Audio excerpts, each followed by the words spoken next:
First card ninyo ay stillness. Ayan. So, it's time for you to, step back muna from being busy. No? Atras ka muna sa inyong daily grind. Atras ka muna, pahinga ka muna from being busy, no? With your hustle and bustle. Pahinga ka muna. Put yourself into stillness muna.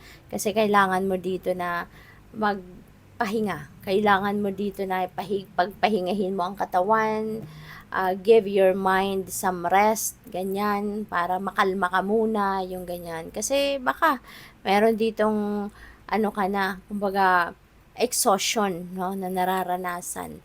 Kaya papaano ka magiging maganda ang inyong pakiramdam onwards if tuloy-tuloy ang ginagawa mo. Alam mo nang pagod ka na, alam mo nang gulong-gulo na ang isip mo, pero tuloy ka pa ng tuloy, no?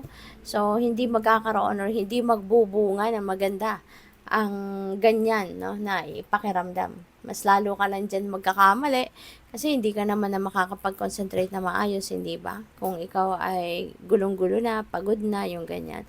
Kaya, step back muna, put yourself into stillness para na makapag-isip-isip ka din muna. Okay? At makapagpahinga, makapag-replenish ka ng lost energy mo. Okay? So, we have embracing.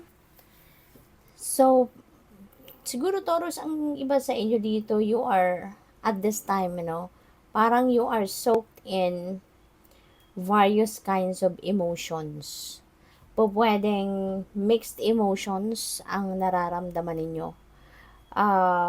I can sense na parang naguguluhan to the extent na parang naguguluhan na kayo kasi halo-halo na emosyon ang nararamdaman ninyo regarding a situation.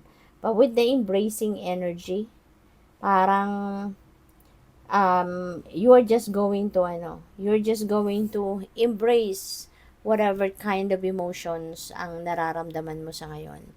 Parang you are going to honor every feeling, every emotion, no, na nararamdaman ninyo. Hindi ninyo ito kukontrahin, hindi ninyo to iiwasan. Parang gusto mo lang na mag-give in doon sa kung ano man ang inyong nararamdaman. Kung kayo'y nalulungkot, then so be it. Okay? If you feel mo yung lungkot, no? Parang ganon. Kung ikaw naman ay excited, you are going to choose, diba? To be excited. Yung aakapin mo talaga. Parang i-own mo kung ano man ang inyong nararamdaman. No? So parang ganon, no? Parang may sense of surrender.